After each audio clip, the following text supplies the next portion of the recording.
Okay, so today is a bit of a celebration.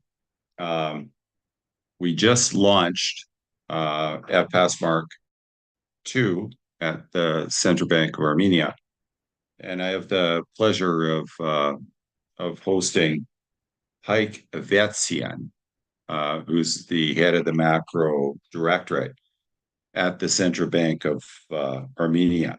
So I have a few questions uh, for him about Fpas Mark II and the history and his vision and so on, as well as the recent monetary policy report, which the team, many of which are here right now, worked on over a 28-day cycle to produce. It was very, very intense. They had to take a couple of days off afterwards to just rest up. That's how intense it actually was. And we're in the process right now because according to the framework that Hike has had us develop, the current production team needs to be replaced with a new production team. So we're in the process of recruiting and training that new production team that we're hoping will take over in September, so that this production team can rotate out to development. Okay, because that's what we're all about, and so on. So a little bit about history. Um, and so I would say probably the thing that really marked the beginning of the project was was a talk that Governor Gelstian gave at the IMF uh, that basically had the same title as this working paper. So it's a joint paper by David Archer, the governor, myself, as well as a number of co-authors that were working on the project. Uh, so this was like October 2022. So it took us 15 months to go from October 22 to the launch in January. Okay, and then of course the publication of the monetary policy report last week, and so on, which Hike is going to get into.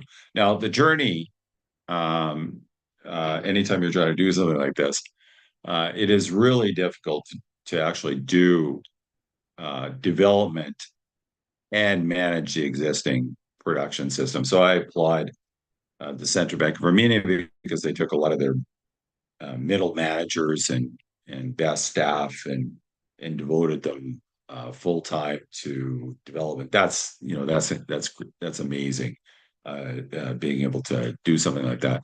But another really really special thing was that we were dealing with a board, okay, like not the governor decision maker kind of model where the governor can basically just delegate all this stuff. So we're dealing with a board, and the way that the board functioned was just unbelievable. Typically you have an executive part of the board and a non-executive part of the board, but the way the non-executive part of the board uh, uh, got together in these working sessions with me, and actually contributed to the output of developing this framework was amazing. I applaud basically. Now, of course, the team, um, the effort that went into, especially the shadow projection exercises over the last 6 months. So that means that you're doing production and you're also doing shadows, and that's really, really hard. My job was training people, and the problem is that if you don't, now my job is tremendously easy because we have something that exists that we can say, okay, we want to try and make it a little bit better than that. But when you're designing something that's entirely new, you can imagine. all the issues about standards and that sort of thing. So anyway, what we did to help out with that management process about testing a new framework is we worked on the United States as basically a laboratory, okay, so that we could basically ask how would the framework do whatever we imagined in the case of the US. So you want to read the history and about how all the ideas evolved over time after we would receive, in some cases, weekly feedback from Bob, who's on my screen is immediately below me. Intellectually, he's always been above me, but at least today I got the upper hand on you, Bob. Bob was my mentor, starting at the Bank of Canada and so on, and he's always been a source of inspiration to me about truly what an economist should be. Okay, so Bob has been providing critical thought comments along the way. We had Larry Shimbry, who was former deputy governor of the Bank of Canada, who helped us a lot on the communications and things like the monetary policy report that I was going to talk about. So we use the U.S. Now what we're doing, okay, is we created a group called Central Bank Watchers, where we cover a bunch of countries. I'm going to tell you. So I just want to take through a little tour of all these working papers. So obviously, not the Teal Book is in reference to a document that we try to put out for each FOMC. We thought that imperfect credibility was really, really important. So we added endogenous policy credibility to our standard models. That wasn't a very big deal because I've been working on those models for years and applied them in many countries like Israel and India and stuff. We were really interested in transparency, still are. In fact, one of our topics will be how do we extend our central bank transparency index for Mark II. So work-life balance issues, okay, now that we've gotten through that very difficult time of getting something up and running, we are trying to pay much more attention to work-life balance issues. And so lots of other papers, probably the favorite one of the trademarks of Fpas Mark II is non-traded sticky price inflation. So we now have one for Georgia. It helps tell the story about monetary policy and inflation, both in Georgia and Armenia, as well as other countries and so on. So I just wanted to basically kick it off by saying now that we're entering officially phase 2, and phase 2 will involve basically further developing the team, the current production team, as well as training a new team to take over production and so on. So let me start, Hike, with my first question, okay, which is related to the symposium, where we had Larry Summers and Charles Goodhart and Bob and Chris and Orphanides and so on provide comments on the framework. But at the very end of the conference, I think the absolute best line of the conference was something that you said about what the symposium is meant to represent, because I think there's plans to basically update the framework book every year and to have another symposium after we've got collected comments from people and so on. But hey, maybe you could describe what precisely you meant in those last few words at the end of the symposium. Thank you very much. Good afternoon, everyone. Actually, this is a really big moment for us. Basically, last week we have published our first FPAS Mark II monetary policy report. And given this opportunity, I wanted to thank to everyone who was engaged in all this journey with us, 15-month journey, both the team, the board members, the external advisors, and everyone who was with us and who were supporting us. So with regard to the question that you are asking, yeah, obviously we are thinking of something about some kind of a club here under the Mark II, when we are talking about more open club for central banks who are like-minded central banks who can engage in developing frameworks or thinking about developing frameworks for countries like emerging countries and small open economies and everyone. And the last, and if you remember, I was referring and comparing our symposium with the symposium at the Jackson Hole, where mostly advanced countries by invitation are taking part, and I compared there with the Advanced Countries Club at the Jackson Hole.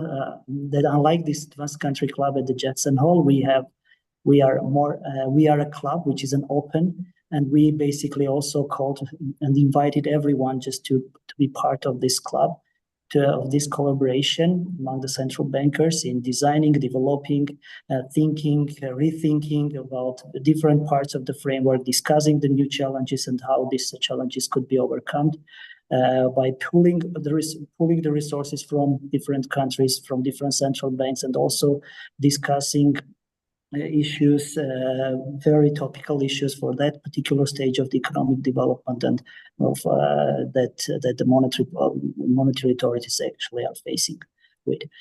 This is, and given this comparison, I also refer to the number of participants, country participants from countries in this symposium.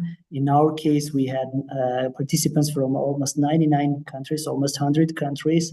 And this is another indication and indicative that much more interest in those days are towards the issues that emerging countries are facing with, and also this is also an indication that many central banks and many central bankers are currently looking for something which can effectively deal with the issue or the challenge that many central banks are facing nowadays, which is the uncertainty. And how can monetary policy makers effectively make decisions or try to control or manage the situation, the economic situation, in a very big uncertainty. So, and that's by the way was the key motivation also for us to engage with this new framework and try to develop it, where at the core, at the heart, we have the uncertainty issue and how to solve and effectively manage the issue of uncertainty, while also making monetary policy effective in the environment. In that sense, again, I would like to highlight again the thing that I made in my closing kind of remarks in the symposium, that this process is dynamic and open to all these central banks all over the world, just to collaborate and be part of this dynamic learning environment that I would like to highlight. Then not only from the people's perspective, but also from the central bank's perspective, where the collaboration is key in dealing with and trying to solve the issues that the countries or the central banks are now facing. Yeah, that's probably would be my remarks. That leads me to the next question, and I should warn you all that I haven't shown Hike this presentation before, so he doesn't know what's on the next slide. Okay, but it seems like volleyball is taking over the Dilijan Training and Research Center. By the way, Hike, that's Voz's slide. likening the dynamic learning environment, your ideas to playing volleyball on a six-person team and so on. But so my next question is this: what is your vision for this thing that we're looking at on the screen, the Dilijan Training and Research Center? So, what is this place going to look like in a year or two? What would you like it to look like? Yes, this is a question I was really I thought many times about, and but just trying to visualize actually what I want to see there, in a sense, in the Dilijan Training and Research Center. Initially, there were different many ideas. Obviously, our HR that was calling that, okay, we can create this a kind of as a center for excellence or other kind of ways of describing it. But to me, I would associate that building with two new things that we are currently also creating and trying to promote that idea. But at the end of the day, I want to these ideas fully be implemented in a center like Dilijan Training Center and become kind of a place where all those new ideas can also be disseminated all over the world.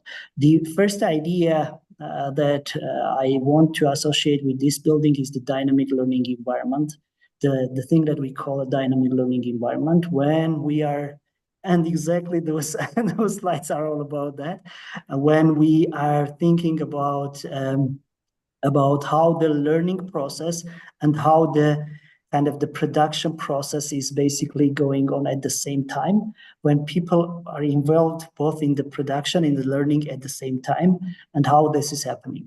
And here we are talking about many different pillars, like just turning down the typical kind of hierarchical model of learning into something which is more agile, more flat, and we realize that everyone basically has certain kind of strengths, but at the same time, we want everyone to be able to do macroeconomic analysis from A to Z. So putting together all these two ideas into one thing, which we will call as kind of how the training should happen and human capital development should happen under dynamic learning environment.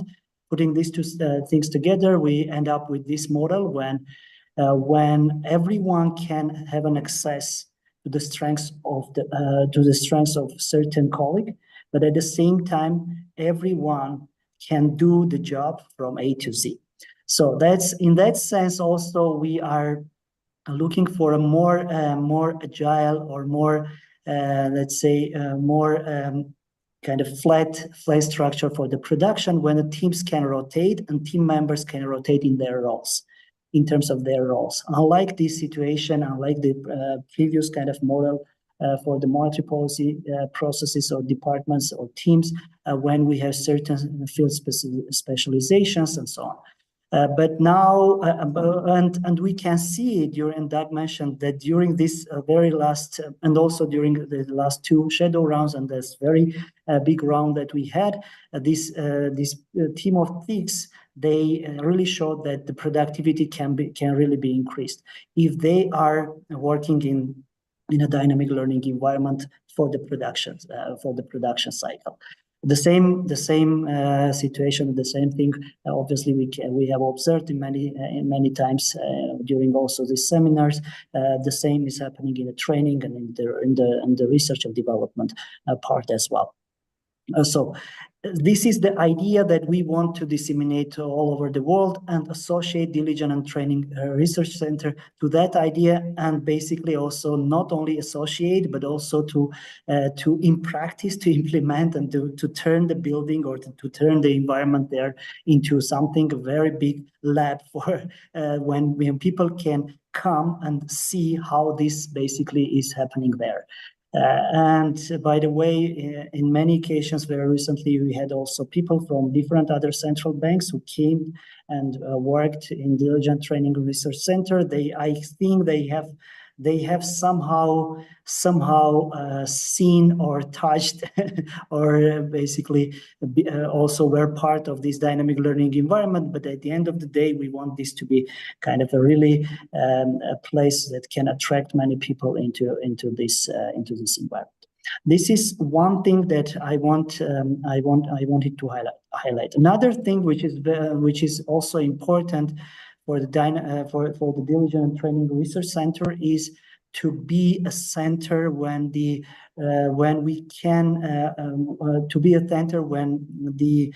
topical issues or topical challenges for the current monetary policy, and not only monetary policy, but in general macroeconomic and macro financial policy issues are discussed and researched.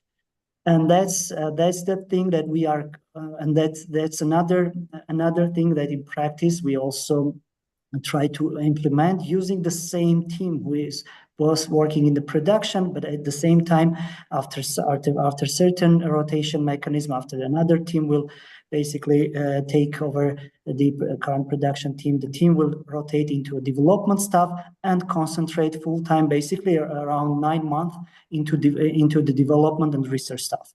And here we are setting certain bars and certain very high bars on the standards, about the standards for the research and development. In that sense, when the people will be basically doing research which is currently just on the frontier of the current macroeconomic research and macroeconomic policy making. That's another kind of vision that I have there, and why I want not to call those as a kind of a vision which is too far from happening, because we are already doing that. We are already doing certain steps in that direction, and I hope at some point, let's say in 1 year, 2 years, or 3 years, at some point we'll be fully into this process, and it will be attracting many people from all over the world into the dynamic learning environment, which is doing research and policy research, applied policy research on the current very topical macroeconomic policy issues. Thanks. So to be clear, so that everybody understands what Hike is designed here, okay? Because when one thinks about it in terms of volleyball, okay, and if you're the manager, not only does he want one of these 6 people teams, but he wants 4 of them, okay? So you can imagine when you have this kind of talent, okay, where you can do things like move it around. In other words, these are not permanent teams that you would think of as divisions and so on. These are players on volleyball teams, and if you need you get an injured player on one team, you might move a player from one team to the other team depending on what the person's strengths are.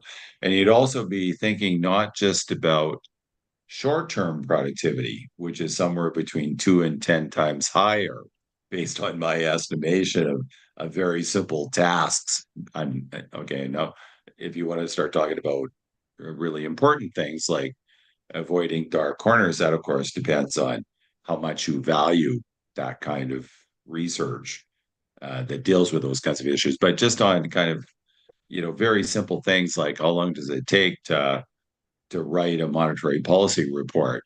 How long does it take to produce the projection rounds? How long does it take to do the current analysis?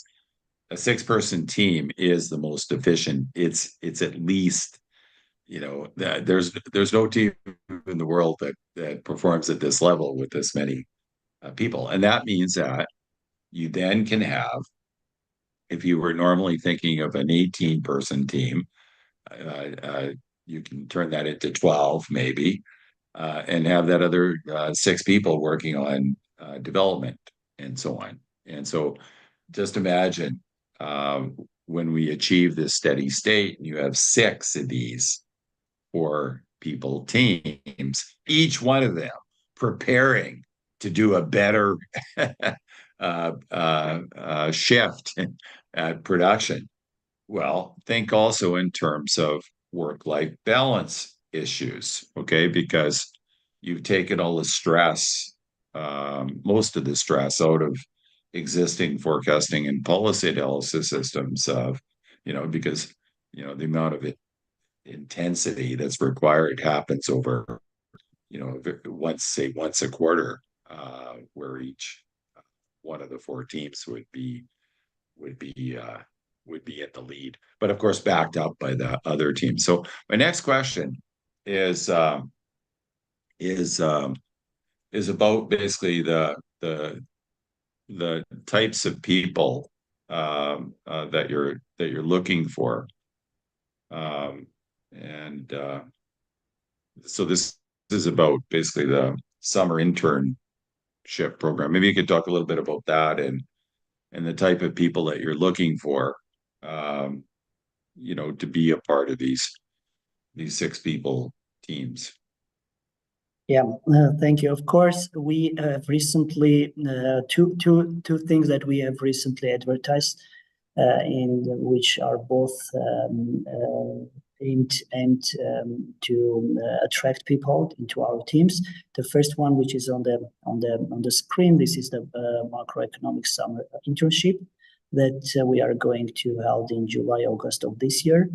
And the idea is here that we mostly attract very young people just from the schools, from the universities, from their bachelor degrees or higher, when people can spend basically weeks at the Dilijan Training and Research Center, working with Doug and the other team members, other GFS team members, GFS students, to kind of to go through certain models which are important for typical in developing skills and knowledge which are important for a typical person that we want in our teams.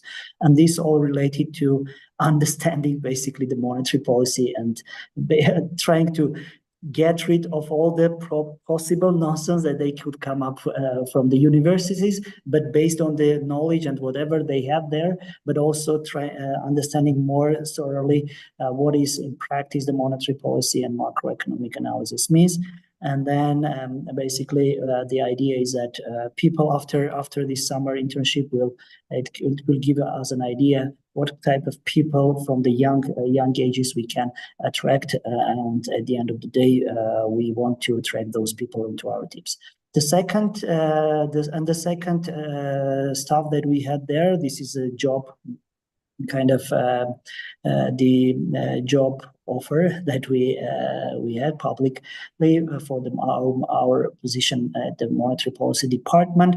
And again the idea is just to attract now, if there are certain people who are currently working or have some experience in working at many in other policy institutions, central banks.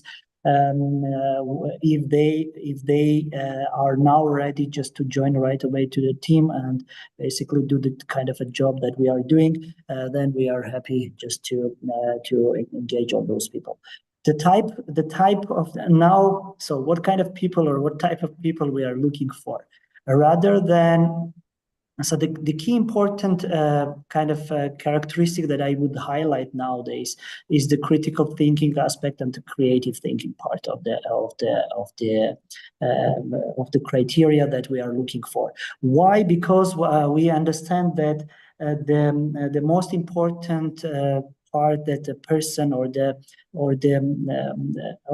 person that can be compatible with the dynamic learning environment is just for a person to be mature enough and to have all those skills in order to benefit from all the positive sides of the dynamic learning environment. As I mentioned, in dynamic learning environment, we don't, every person has all the chances and all the opportunities to learn from their colleagues, from their mates, but at the same time they have to know they have to understand and realize that this is all their kind of their responsibility to take all the opportunities and all the benefits from the dynamic learning environment. Otherwise, it will not work. Otherwise, we'll have people who just will be kind of doing some kind of a job that the team lead or their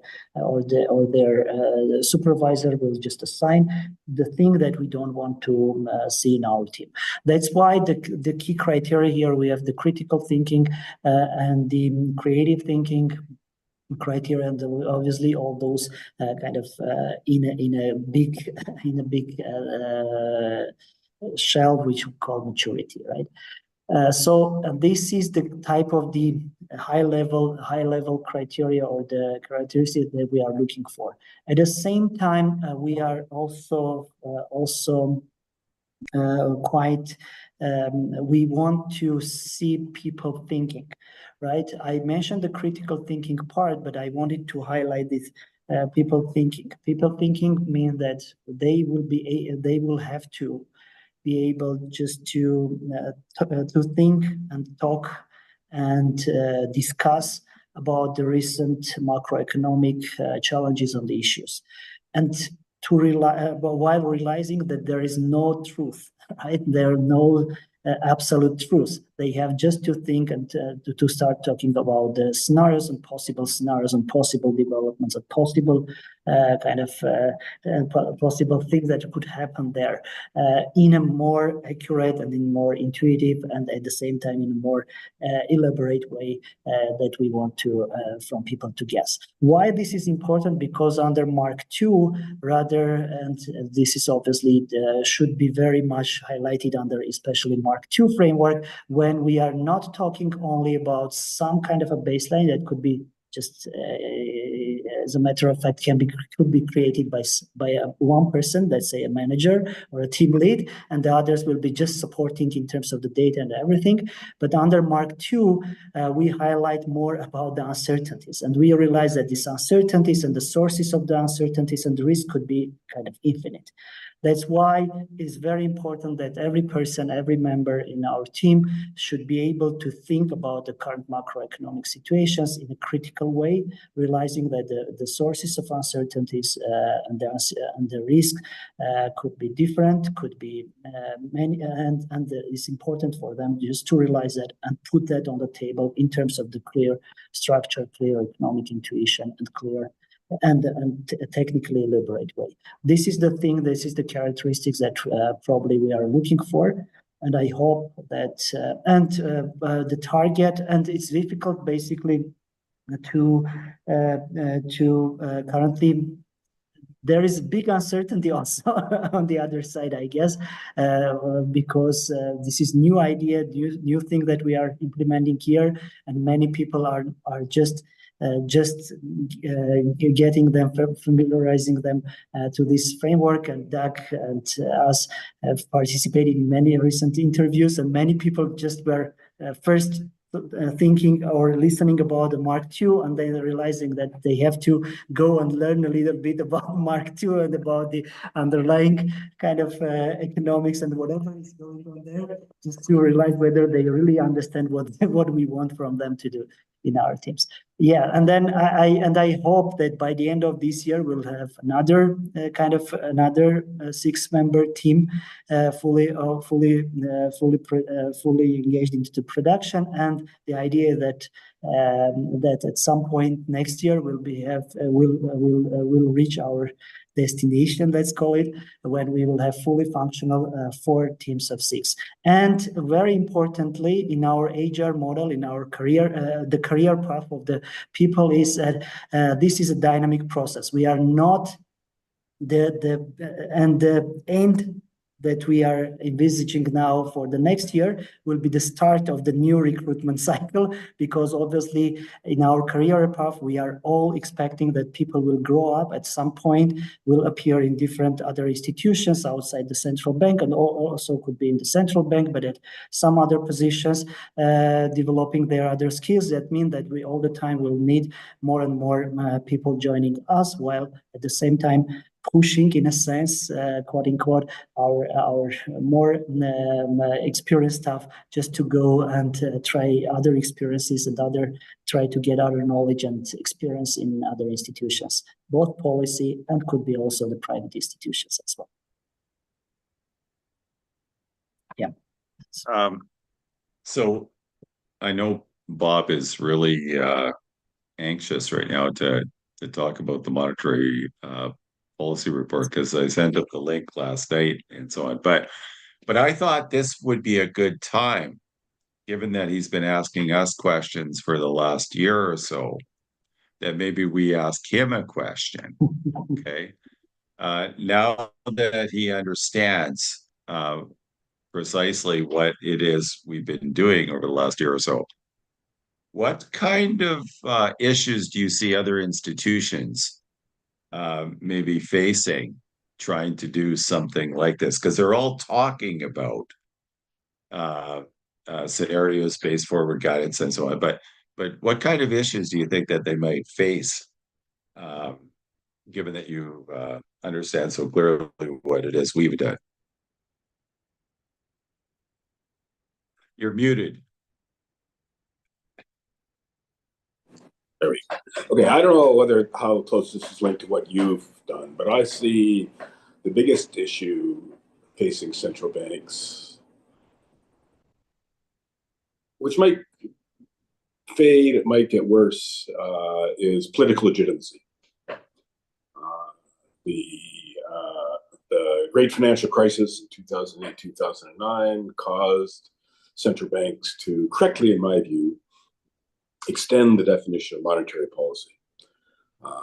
Maybe I should go back a little bit, right? I mean, since the 1970s, monetary policy has been framed successfully in political terms as essentially a technical issue that you can leave to experts, that is to say, to the central banks, who are not elected, they're just fancy bureaucrats. It's hard to think of another, there are other institutions like this. I mean, some regulators, the judicial system, stuff like that. And central bank independence has become the watchword. Now there's good intellectual background for all of this, time inconsistency, Phillips curve, and all that kind of business. On the other hand, after the great financial crisis, central banks launched into buying large amounts of things like public debt, various private debts, things like that, and central banks' balance sheets. And central banks' balance sheets are recording stuff for some reason. And central banks' balance sheets have ballooned all over the world. And then came the mistake of maybe we're going through a second mistake now, a mistake, policy error. I mean, they made a policy error in some sense. I don't blame central banks as much as some people do. They made a policy error in some sense in 2008, 2009. They didn't foresee the severity of central banks didn't see the severity of the crisis back then, and were caught a bit flat-footed. Then they missed we came out of the crisis very slowly, and then they missed for a little bit, they missed the inflation of 18 months ago. And this has caused a lot of people to question whether the central bank should be so independent and what its target should be. There was an article in the Globe and Mail yesterday by a former senior-ish finance official arguing that the central bank inflation targeting in the current central bank setup, in Canada at least, is no longer fit for purpose and needs to be overhauled. There's a lot of talk about that in Canada. There's some talk about that in the United States. And this goes back to the question of whether central bank policy really is a technical question with sort of technical solutions that can be left up to technical guys, or whether elected officials should, as they did in the past, take a stronger hand in deciding these things. So, I mean, in Canada, the way it works is that the Department of Finance decides on the inflation target, and the central bank goes and gets it, right? And the central bank, the finance ministry doesn't interfere. That's central bank independence, Canadian style. And that's a typical sort of thing. The exact modalities of all that are differ from country to country, but more or less that's how it works in industrial countries now. And the question is whether that's sustainable. If it all works out, yeah, if everybody's happy with what the central bank's doing, then it's easy. If people become unhappy with the central bank for this reason or that, well, it's going to be a problem for them. And I think that's the biggest sort of challenge they face over the next 5 years or something like that. Central bank mandates are going to come up for renewal all the time, and the question is, are they, what's going to happen to those mandates? And what should happen to those mandates? I mean, I don't think this is an illegitimate thing by any means. Central banks should be accountable to somebody for what they do, and interest rate increases do have effects other than just adjusting inflation, right? They've got all kinds of effects, it's reasonable for people to question. And the question is, what can central banks do about that? Maybe FPAS is part of the answer. Greater transparency would help, and that's a big pillar of FPAS. Central banks have never been very good at explaining what they're doing. They're still not very good at explaining what they're up to. It seems deeply ingrained in the culture of central banks around the world to be secret,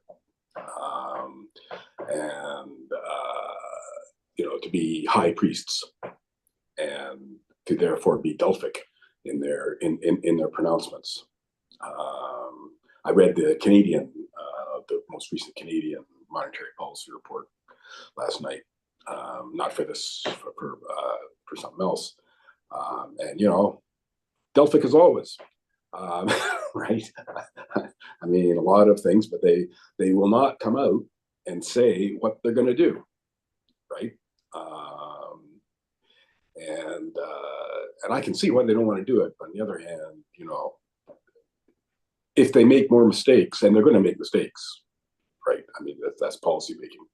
It's not a criticism of the central bank. It's mistakes are made. There's a danger that people, politicians, will no longer trust the central banks to do this big policy thing as though it were some sort of technical exercise, which is not some sort of technical exercise. And there's technical stuff that goes into it, but ultimately it's a judgment exercise by the guys running the central bank, and they have to be they're going to be held responsible for their judgment in the end, and that's correct. I mean, it should be. I mean, a very specific example now is quantitative tightening, right? I mean, central banks bloated up their balance sheets big time after the great financial crisis, and now the question is becoming: can in practice they undo that? Really, right? I mean, or are they stuck with these big balance sheets? And if they're stuck with these balance sheets, does that make them central planners in capital markets, right? Because they become a huge player in capital markets in effect. And that's an example. That's a specific example of the conundrums I think are the main things that are facing central banks. So, and the way out is to be transparent and to be as right as you in your judgments. There's no way around that.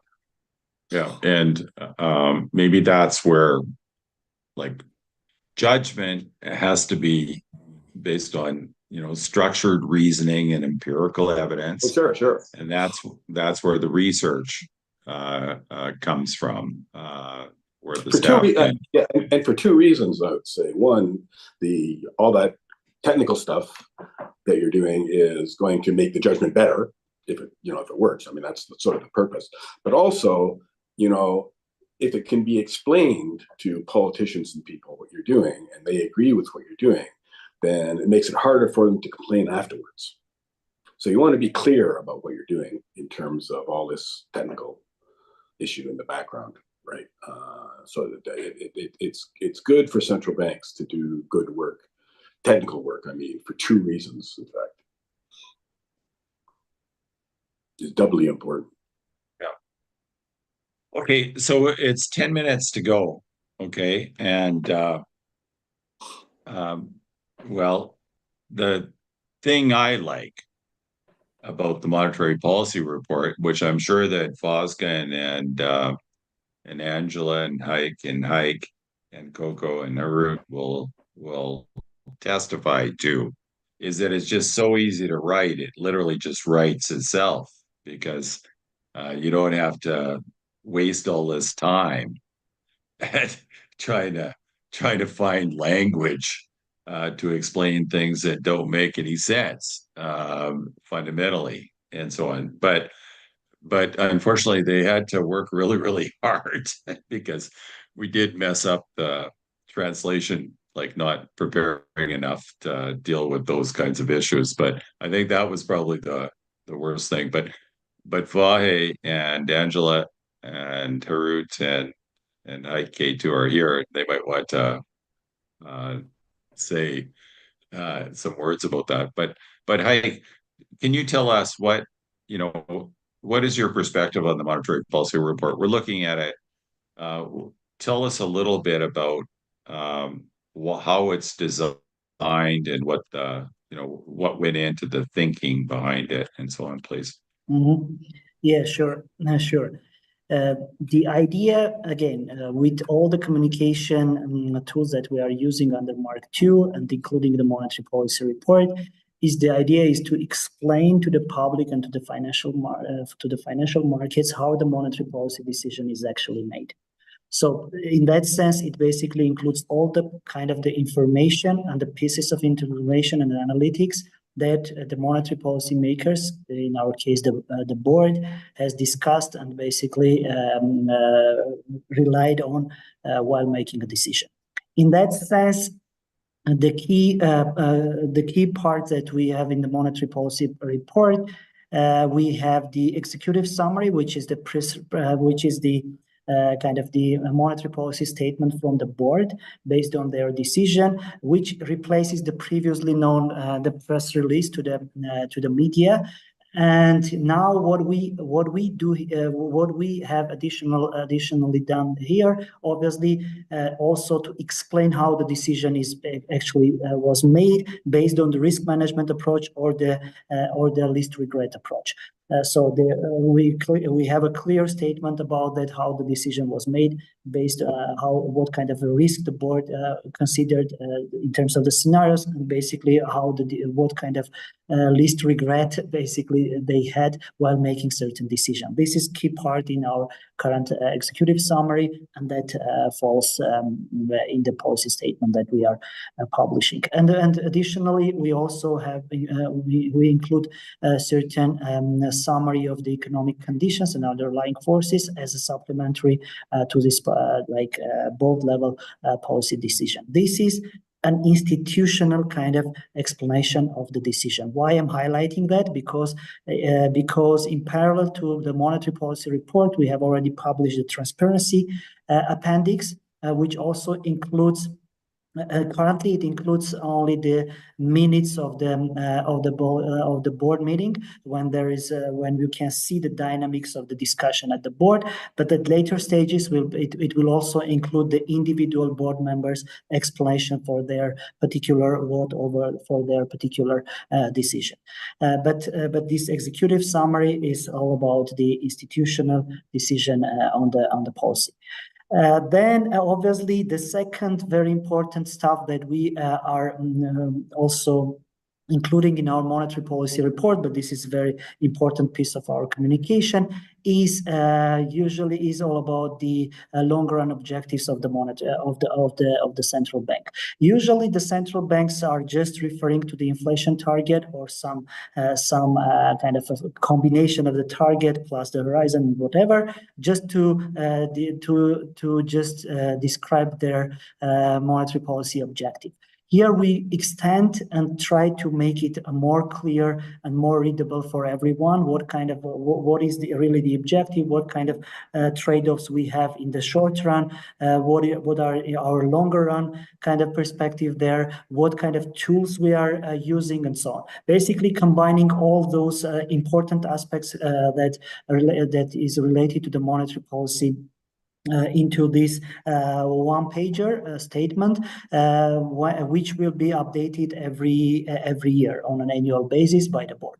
Currently, we have this version also included there, and of course, some explanation of the framework for the current risk management framework is also included in this second chapter of the monetary policy report. And finally, the body of the monetary policy report, which is about the scenarios. Here, the idea is, and first, I wanted to highlight that why it is easy to draft, and also it is easy to read, because what we are highlighting there, that we are preferring more of freestyle writing in terms of telling the stories, rather than just following any kind of guidelines on already any certain structures. Of course, some kind of a high-level structure we should still pertain, which is we have to discuss the external environment, domestic economy, certain parts of the domestic economy. But in terms of what is involved in those parts, from monetary policy report to another report, this will completely differ. Why? Because again, so what is the idea? How we are approaching to the monetary policy decision? We are approaching not in terms of the clear scenario or clear line of the thoughts, but rather highlighting what are the current sources for uncertainties and the risks that we want to highlight, and the board members wanted to highlight, that enters into the policy discussion and that we are thinking about. In that sense, every monetary policy report obviously will have will highlight certain aspects. The same uncertainty or the same source of the risk could be consecutively discussed in the board, and could also there is a chance that it might appear in different versions of the report. But the idea is that we are not anyhow restricted to include similar certain structure there, and we are very kind of open and very in this free style of writing, just to discuss whatever the issues we are currently thinking are relevant for this stage. And the idea is that we are highlighting these three ingredients there. Where is the economy now? What are the driving forces? While highlighting the uncertainty part or the risk part in that discussion. Although we are referring to the what is the current kind of a market baseline and what the market is thinking, but we pay much more attention to the sources of uncertainty risk in that respect. Where is the economy now, and what are the driving forces? Finally, what we are coming up to is the taxonomy of scenarios, because after discussion of all those uncertainties and everything and the sources for the risk, then we basically sum up that in the taxonomy of scenarios. And while summing up that, we highlight that this taxonomy of scenarios include all the risks and the uncertainties and everything that board members or any of the board members have thought about while making a decision. Those are not just a kind of a summary of all whatever we thought of, or this kind of whatever we could come up or made up, but this is every piece of scenario or every piece of ingredient that is in this taxonomy of scenarios are somehow were somehow put under a policy decision for an individual board member. So that means that this is kind of this is not just a made up thing, but it is a real thing for the policy discussion. And finally, out of this taxonomy, we just choose two illustrative cases for reference, just for reference. For the policy discussion and also for the communication, two illustrative scenarios, and basically discuss that in a more elaborate way in terms of what are the motivation, what are the key implications out of those scenarios, and finally what would be the implication in terms of the monetary policy. And everything is summarized into both in tables and in the graphs, comparing two scenarios together with all the necessary indicators or macroeconomic variables summarized in the tables and the graphs based on these illustrative scenarios. But again, highlighting that those are just illustrative cases, illustrative scenarios, but the full set of the risks and the full set of the scenarios that the board discussed while making a decision is basically summarized in the taxonomy, and that's the essence of this framework, and which is kind of the way that I described is also shown and described in the monetary policy report that we have now. So that was the general kind of ideas how we construct our monetary policy report. Right. To be consistent with work-life balance issues, you notice we're starting at 5 o'clock now and not 6 o'clock. So it's 6 o'clock now in Armenia and so on. But I just wanted to give the last word to Bob, okay, because I sent him the link to the report. Maybe you didn't have a chance to look at it, Bob, but if you did you have any comments? Did we catch everything that you that you wanted, or did we miss anything, and so on? Well, sadly, I didn't get a chance to look at it. But luckily. Oh, okay, good. I apologize. So my comments could be very brief. I don't know. Okay, good. Ooh. And everybody knows. It has incredible graphics. Okay, when you look at the fonts and the graphs, we know you care about those graphs. In fact, we're going to have even better graphics in maybe 6 months, 9 months, a year minimum, because we're getting some software developed to do it. But this is what it looks like. Okay, so you can have the version that. So do you like how much spacing there is in the text versus the? If I can make a quick comment on what you have, never use stack bar graphs. Okay, it's my so advice. We failed. Right, it's my advice. right they're from they're terrible. Okay, I'm in favor of that, but let's see whether or not we win. But this is basically what this is what it looks like. Okay, and the graphs can, over time they will be improved, both because we won't have to do them in Excel anymore. Okay, like we can do something much more professional. So we have somebody working on that very job now. Okay, so we don't have this Microsoft Excel stuff driving it. But anyway, so I would like to thank Hike, and of course the team, Angela, Vahe, Hike K, Hike A, Hike K2, and Harut, as well as Vozgan. The development team is all here, and Voz has been working really hard, practicing work-life balance issues because we had a new baby a couple of months ago, and so on. But also putting the team together, developing all the training material and writing all the syllabuses and stuff for the summer and so on. So, thanks, Bob, and thanks, Ike, for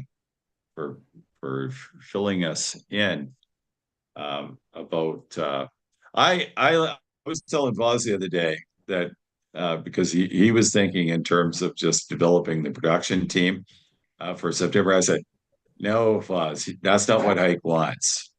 Okay. And I said, what he really wants is 4 teams of 6, where he can basically, so we have to think not just even about training people for September, we need to think about training people for March and so on. So we have to make sure that, our resources that are allocated to development are truly preparing for a future where productivity will be even higher, and we'll do an even better job managing work-life balance issues. Okay, so I would also this year is going to be easier. That's what I'm trying to say. Is that hopefully, okay.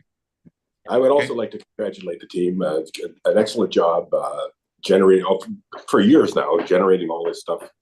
And I agree with Doug about the productivity. I mean, doing a monetary policy report with only 6, at a quality one, with only 6 people, has to be some kind of world record. Thank you, Bob. Thank you, Doug. And I hope at some point we will still have chances just to discuss what is good, what can be improved in the monetary policy report. And I just, if you, Bob, if you just would have a chance just to have a look at, and if you have the comments, we can discuss at later stages. And I hope, next week or during other seminars, we can also have a chance to discuss, improve it on a continuous basis. Thanks. Thank you a lot, guys. Okay, so 8, so we're 6 minutes over. Okay, that's my fault. Okay, see you guys. Bye. See you. Have a nice day.